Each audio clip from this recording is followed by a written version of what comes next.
Har kuni ertalab uyg'onib ishni boshlashingga nima turtki bo'ladi? Maqsadmi, zaruriyatmi, qo'rquvmi? Ehtimol bu yaqinlarimiz yoki biz ularning oldida majburiyatlariga ega insonlar bizni shunchaki tinch qo'yishlari uchun har qanday ishni bajarish istagimi? Sizga ham bu holat tanishmi?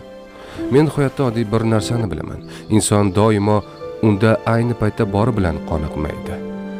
Issiqlik va to'qlikda yashash imkoniyatiga ega bo'lib, u yana va yana ko'prog'ini so'rashni boshlaydi. Ko'plar yanglishib bularning ortida bizga kerakli bo'lgan baxt kutib turibdi deb o'ylashadi. O'zimning moddiy maqsadlarimga erishganimda hammasi yanada a'lo bo'ladi. Men yaxshi ishga joylashsam, ana shunda baxtli bo'laman. Nima, pul bilan muhim o'ringa ega bo'lish bu hayotda ko'p narsani hal qilmaydimi?